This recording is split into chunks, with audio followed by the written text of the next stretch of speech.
Elias Grant had seen a lot of strange things in his 27 years, most of them while wrist-deep in the bowels of broken machinery.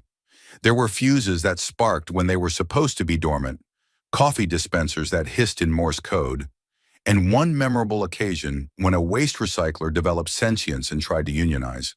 But none of those compared to what he found locked behind Bulkhead 7G of Signey Station during an otherwise unremarkable Tuesday. The door shouldn't have existed. That was his first clue. It wasn't in the schematics, which he knew because he once used those schematics to argue with a superior officer about being assigned to mop duty. So when he rerouted a coolant pipe and found a smooth matte black panel sealed with a security interface that didn't blink or beep but sighed at him audibly, he knew he was in for it. The panel hissed open with a reluctance that felt personal. Beyond it, a single cryopod sat in a room dimly lit by backup power and humming with a low-frequency thrum that made his teeth itch. The pod was elegant in that over-designed alien way. Curved edges, script etched in looping runes, and a control interface that looked more like a harp than a keypad. Inside, someone slept. He almost left. Almost. He had things to do, reports to falsify, a sandwich waiting in the break room with his name on it. Literally because last time Todd had eaten it out of spite. But the woman inside the pod looked wrong. Not grotesquely or monstrously so. Wrong like a sword tucked into a drawer of spoons.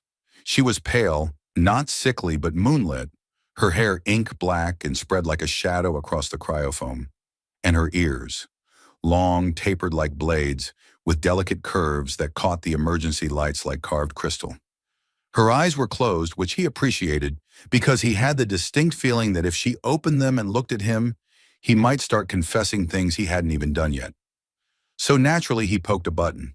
The harp interface flared to life, displaying incomprehensible symbols and what might have been an error message or a poem about winter. He pressed another string.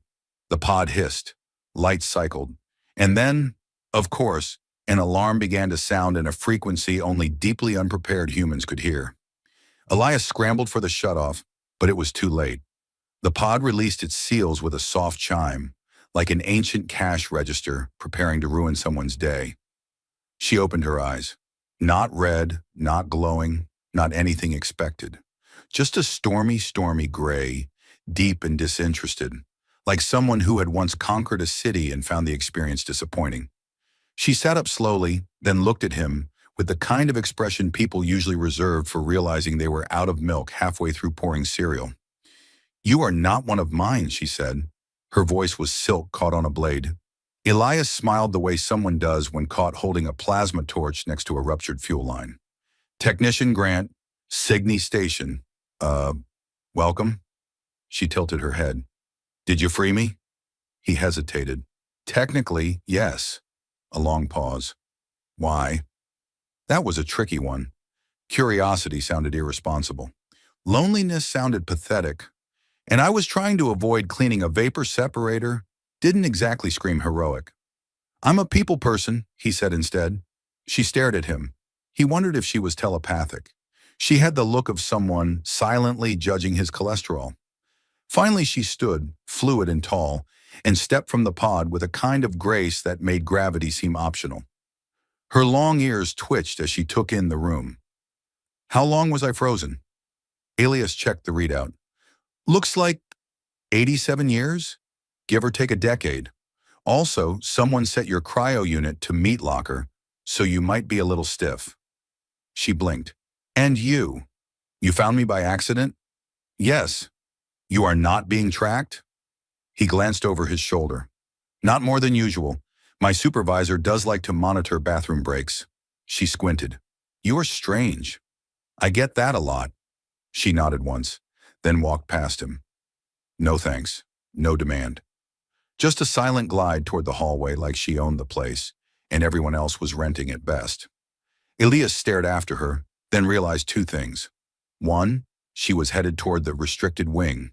And two, if she got shot by one of the sentry bots, he would absolutely be blamed. He chased after her. "Listen, I don't know who you are, but maybe we don't wander into high security zones." "I am Varela," she said, not stopping. "Highborn of the Ninth Eclipse, blood-marked of the Hollow Star, Keeper of the Last Ember. Elias paused mid-stride. That's a lot of titles. Do you need them all? Couldn't you just go by V? She turned very slowly. Did you just abbreviate me? Well, to be fair, I abbreviate everything. I call Commander Sullivan Commie Sully, not to his face, obviously. Or, actually, I did once. That's why I'm in sanitation now. She didn't smile, but her expression shifted. Less murdery, maybe 20% less. Do you wish a reward, Elias Grant? Just not being vaporized would be great. Then consider your request granted. And with that, she vanished. 1 second she was there. The next she was a blur of movement in a fading shimmer of cloak. Elias stood there, blinking. After a moment, the station's automated voice chirped into life. Alert. Unauthorized biosignature detected in Sector Alpha. Containment protocols initiated. He sighed. Well, I guess I'm not finishing that sandwich. Elias didn't sleep much that night, not because of guilt or worry, though both made valiant attempts, but because he kept hearing whispers in the station's comm lines. Not words, just presence. Something old. Something that didn't belong here, yet now moved like it had been here all along. In the morning, no one mentioned the missing cryopod. No one saw the sealed room. The logs were gone. The security footage showed only Elias talking to empty air, like a man gently losing his mind one circuit at a time. He told no one, not because he was afraid, but because deep down, he wasn't sure if what he'd seen had been real or if Sydney Station's awful coffee had finally taken its toll. Still, sometimes when he passed Bulkhead 7G, he could swear he heard a voice, velvet and sharp, whispering just at the edge of understanding. Strange little human. You will not be forgotten. 3 years after the incident that absolutely did not happen according to station records, Elias Grant was living a perfectly average, trauma-repressed life. He transferred off Sydney Station under the guise of professional development, which was bureaucratic code for, you touch something we don't want to talk about, go away quietly. He now worked planetside, fixing surface drones for a mining colony on Trellis 4, which was known for 3 things: rocks that occasionally exploded, and winds that could flay a man's dignity in under 2 minutes. Elias had adjusted. He had a routine. Wake up, curse gravity, argue with the coffee machine that believed it was sentient and French, and then trudge into work where various forms of machinery tried to kill him in subtle and occasionally seductive ways. He hadn't thought of Virella in a while. Not really. Okay, maybe once a week, possibly twice on Thursdays, but only because she haunted his dreams in a way that made sleep feel like an unpaid internship. So when a shadow fell across the colony, blotting out the twin suns and triggering 5 separate emergency protocols, Elias assumed it was the usual. Rogue meteor, pirate ship, or local megafauna deciding to flirt with civilization again. He did not expect a 10-kilometer-long ship shaped like a crescent moon dipped in obsidian and starlight, nor did he expect it to transmit directly to the colony's speakers in a voice he hadn't heard in 3 years. "Hello, Elias," said Virella. "I've brought a surprise." The colony went into immediate pants-wetting chaos. Automated sirens wailed. The defensive drones tried to launch but were politely shut down by a wave of alien code, so refined it included proper grammar and punctuation. By the time the administrators stopped screaming and started hyperventilating, a landing craft had already descended, humming with anti-gravity fields that made small children float and one elderly dog achieve accidental enlightenment. The craft opened. Out stepped Virella. She had not changed. Still tall, still pale, still possessed of the kind of composure that suggested she could monologue through a supernova without smudging her lip color. She wore armor that looked grown rather than forged, elegant and lethal, with veins of crimson light pulsing like a heartbeat. Beside her walked a child. The child was about 7, possibly 8, though with aliens and their various growth rates, it could also have been 40 or -3.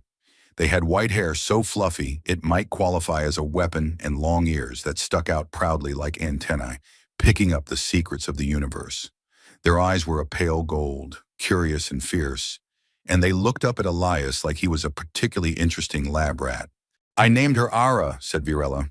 Elias blinked. Is she yours? Yes. And she's not here to kill me? Not currently. He opened his mouth to form more words and found most of them had run away screaming. Why are you here? Why now? Virella turned to look at the colony. Her gaze swept over the buildings, the terrified engineers, the drones attempting to dig escape tunnels, and returned to him. There are movements in the dark, she said. Empires rising, old blood stirring. The Zentari prepare for war. That's bad, Elias offered helpfully. Yes, you are at the edge of their reach. Soon they will claim this system, unless someone stands in the way. Elias rubbed his face. You brought a child to a war? She insisted. She is difficult. I can see that, he said, watching Ara attempt to bite a solar panel. Virella stepped closer. I have come with an offer. Protection, knowledge, power. That's 3 offers. One bundled offer. And in return? She tilted her head. In return, I ask only this, that you come with me. To where? To Earth. Elias stared at her. That place hasn't liked me since I filed an incident report using only emojis. She gave him a look that made even the wind shut up. You are not what they expect. You are flexible, honest, foolish. Wow, flattery. Really laying it on thick. Era returned, now wearing what looked like the remnants of a drone's internal wiring as a crown. Can he do tricks? She asked. Virella's mouth twitched. He is a technician. Then he can fix things? In theory. I broke 3. That was fast, Elias muttered. Virella extended her hand, not threatening, not commanding, just offering. I came back because of a promise, she said. Not yours, mine. Elias looked at the ship, at the sky, now clear again, except for the silhouette that didn't belong. He looked at the child, who was now attempting to reverse engineer a maintenance bot using teeth and determination. And then he looked at Virella, whose eyes had not changed since the day he'd first seen them, stormy and unreadable. I have a job, he said. You have excuses. I also have a very judgmental coffee machine. Then we must depart before it notices. He sighed. Fine, but I want it on record that I was kidnapped politely. Duly noted, she said. He followed them onto the ship. Inside, the walls pulsed gently, like living tissue that had grown tired of subtlety. The corridors bent in impossible geometry, yet each step felt right. Era bounded ahead, occasionally stopping to poke at panels, doors, and once, Elias's shoelaces. They reached the command deck, a wide-open chamber with a view of the stars so vivid it felt like they were inside a snow globe made by a mad god. Virella stood at the center. We go to Earth. From there, the fold will begin its work. What exactly is the fold? He asked. She smiled, the barest hint of fang. A new future, one built from old debts and older blood. Elias slumped into a chair that welcomed him with the weary embrace of a tired parent. I am 100% underqualified for this. Era climbed into his lap. Do you have snacks? I've got a stick of gum and a piece of lint shaped like a duck. I'll take it. As the ship turned toward Earth, Elias wondered, not for the first time, if perhaps he had been cursed by some obscure space deity with a taste for melodrama and odd partnerships. Still, it wasn't all bad. He had a seat, a child pretending he was a jungle gym, and an alien vampire queen who might or might not be planning to rewrite galactic history. Could have been worse. Could have been cleaning the vapor separators again. Elias Grant did not scream during atmospheric re-entry. Not because he was brave, but because he had a mouthful of Ara's mystery snacks, which turned out to be carbonated fruit cubes that expanded mid-chew. It was difficult to express existential terror with a jaw working overtime to compress an over-ambitious apricot. The ship, Virella called it the Shadow's Promise, which was either poetic or deeply unsettling, slipped through Earth's defense grid like it had RSVP'd decades ago. No alarms, no scrambled fighters, just a gentle hum, a flicker of reality bending around its hull, and then they were gliding silently through cloud cover toward the Pacific quadrant. Elias stared out the viewport at a green-blue curve he hadn't seen in over 5 years. Earth looks cleaner than I remember. It was threatened with another climate tribunal, Virella said. Fear is an effective motivator. Era pressed her face to the glass. Do humans still use combustion? In some rural sectors, yes, Virella replied. Era turned to Elias. That's adorable. He held up a warning finger. We also invented pizza, sarcasm, and 16 types of dance that can injure bystanders. They landed near the old Seattle arcology, or what remained of it. It had been partially submerged after the Cascadian Fault finally had its long-awaited tantrum.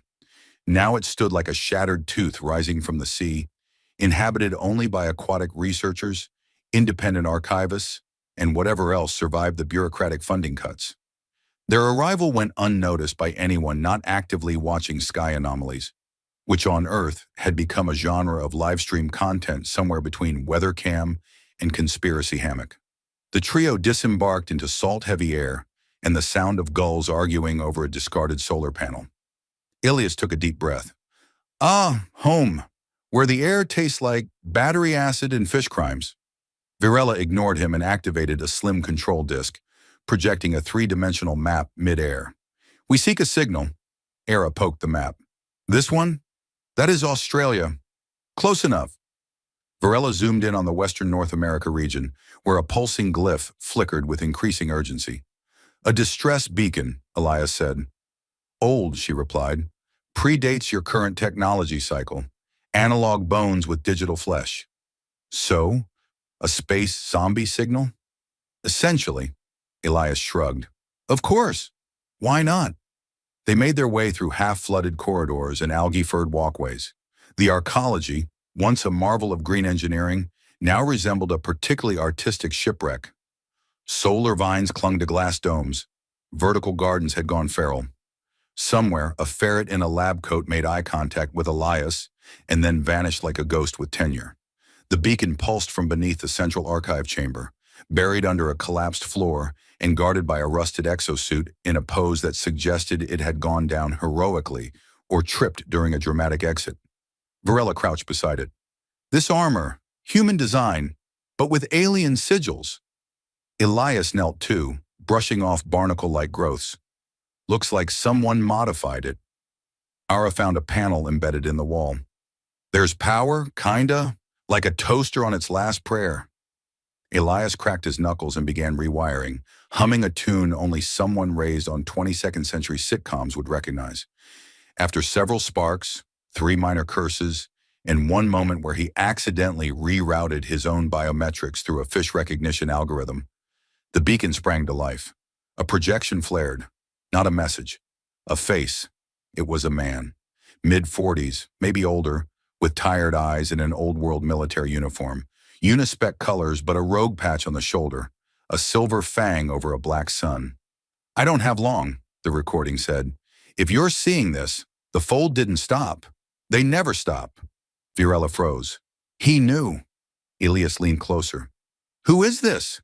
Someone who fled before the war began. A heretic, a coward, or a prophet. The projection continued. We thought we could contain the virus. Not the biological one, the cognitive. The idea that death could be reversed. Not just biologically, but through memory, through recursion. They learned to encode souls. Elias muttered, that is so much worse than zombies. Era nodded solemnly. It's more like ghost USB drives. The message crackled. The fold aren't just coming, they're already here. They wear faces you love, speak words you remember, but behind the voice is hunger. Then the projection shut off. A moment of silence stretched uncomfortably. Elias tried. So maybe we just don't answer the door? Pretend we're out? Virella stood, her face unreadable. This confirms too much. The fold have rooted in your world. And that's bad? She looked at him. That's extinction. Era looked excited. Do we get to fight them now? Virella paused. Not yet. First, we must understand how they infiltrated. A series of footsteps echoed through the corridor behind them. Elias turned.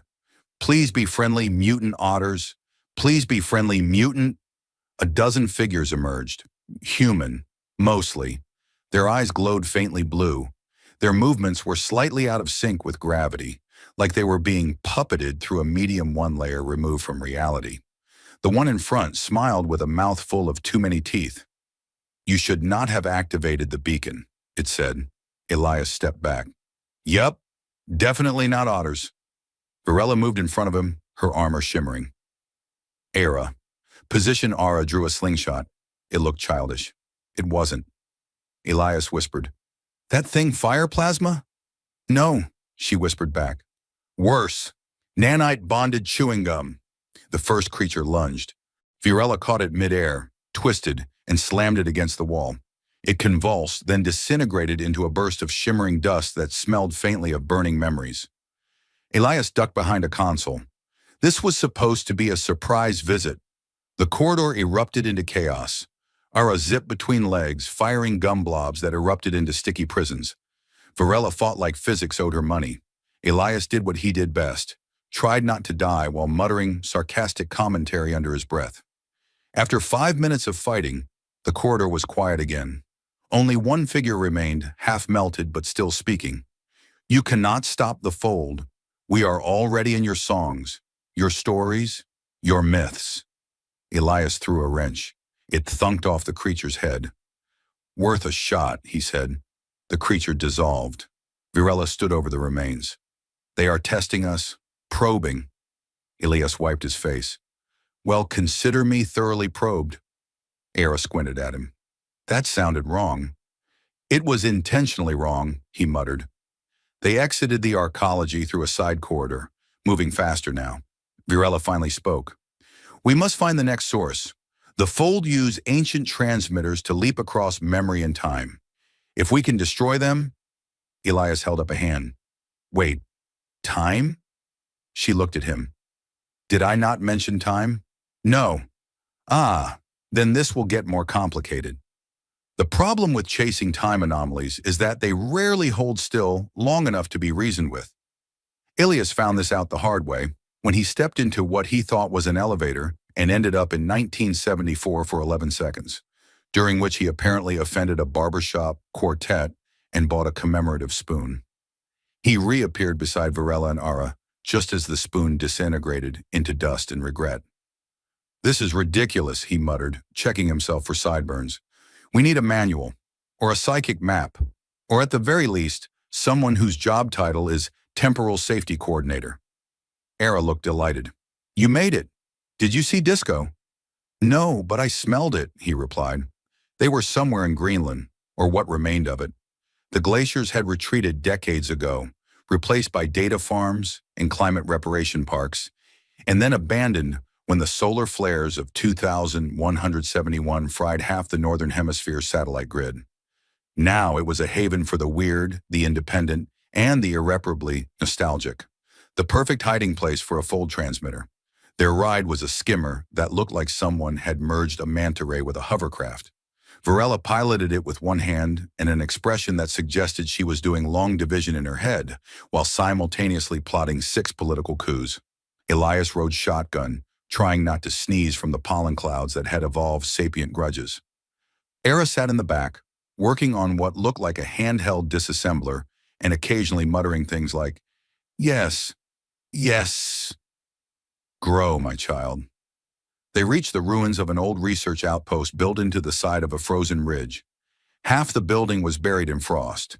The other half seemed to phase in and out of visibility every few seconds, like a particularly shy fortress. Varela stopped the skimmer and scanned the ridge. "The transmitter's inside." Elias blinked. "Inside the mountain that's currently blinking in and out of reality?" "Yes. That's not ominous at all." They entered through a service hatch that had not technically been opened in 80 years, unless you counted the raccoon cult that had briefly worshipped it as a divine portal. The interior was an unholy blend of retrofitted 22nd century tech and older machinery that made Elias shudder. Vacuum tubes, dial panels, and something he swore was an honest-to-God fax machine. Era looked around, impressed. "This place is a temple of confusion." Varela knelt near a control console. "The Fold transmitter is beneath the core chamber. We must deactivate it before it pulses again." "What happens if it pulses?" Elias asked. "Localized temporal corruption." He stared. That sounds like a Star Trek episode where everyone ends up in Victorian costumes. I do not understand the reference, but your fear is justified.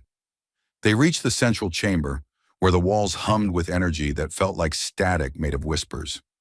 At the center was the transmitter, a tall, spindly tower of crystalline nodes and writhing cables. It pulsed with a rhythm Elias felt in his teeth. Okay, he said, rubbing his hands together. Let me guess. Poke it with a stick? Virella handed him a glowing spanner. Close enough. He approached it cautiously. If I vanish and end up becoming my own grandfather, someone better write that on my tombstone. Era watched intently, munching on a packet of glowing marshmallow. If you get stuck in a time loop, can I have your jacket? The transmitter flared. The chamber wobbled. And then from behind them, a voice said, You shouldn't be here. They turned to see a version of Elias, slightly older, hair longer, eyes tired in a way that suggested at least 2 apocalypses and 1 marriage. Oh, come on, Elias groaned. Me again? The other Elias sighed. Yeah, sorry. This is the part where I warn you not to touch the thing. Ara tilted her head. Why? Because if he does, other Elias said, pointing at himself, he'll break time, cross 3 realities, and somehow end up winning a chili cook-off in a dimension that doesn't recognize taste buds. Elias looked at Virella. Should I be worried? You're always worried. That's fair. Look, said other Elias, just short-circuit the base. Don't try to fix it. That's where I went wrong. How did you? Don't ask. You'll find out, and then wish you hadn't. He stepped back into a shimmer of light and disappeared with the kind of finality that suggested someone had paid full price for his dramatic exit. Elias approached the transmitter, found the base panel, and very gently jammed the glowing spanner into the energy conduit. There was a loud hum, a shudder, a light that briefly became every color in the emotional spectrum. Then silence. Era clapped. You didn't explode. I consider that a professional achievement, Elias said, wiping sweat from his forehead. Virella examined the now dead transmitter. 1 node down, several remain, but this was the most unstable. Elias looked around. You think any of those raccoons are still around? No, she said. You answered that too quickly. They left the chamber, the facility slowly stabilizing behind them. Outside, the sky was clear. The mountain had stopped blinking. A sense of unease lingered, like a warning whispering beneath the wind. Back on the skimmer, Ara leaned over the edge and looked down. Where do we go next? Europa, Virella replied. Elias groaned. Please tell me there's no time loop there. There's a library. Really? A haunted one. Of course there is. As the skimmer lifted off, Elias slumped in his seat. Next time I rescue someone from a stasis pod, I'm checking for emotional baggage and interdimensional warfare disclaimers. Era grinned. Too late. You're already the hero. That's the most terrifying thing anyone said today. And still, deep in the frozen chamber behind them, the fractured ghost of the fold stirred again, waiting, listening, remembering. The haunted library on Europa had rules. Rule 1. Don't speak to the books. Rule 2. If the books speak to you, do not answer. Rule 3. If you do answer, remember to use polite tenses and never, under any circumstance, make eye contact with the encyclopedia of forbidden apologies. Elias broke Rule 1 within 7 minutes. I'm just saying, he whispered to a shelf, if you guys could alphabetize yourselves, that would be a huge help. Maybe sort by not likely to summon vengeful ghosts? The shelf responded with a faint, papery sigh.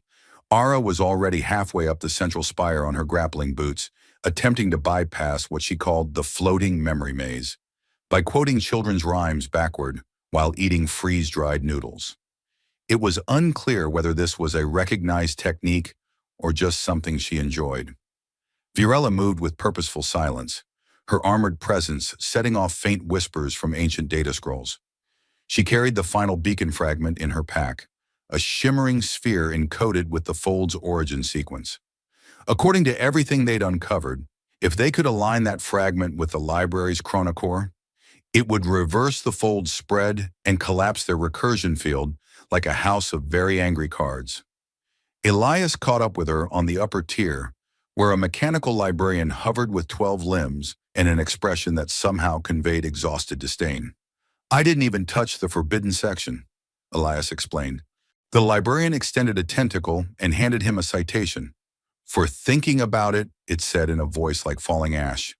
They bypassed the catalog rift by quoting a passage from Temporal Ethics for Idiots, a book Elias had once skimmed during an awkward bachelor party.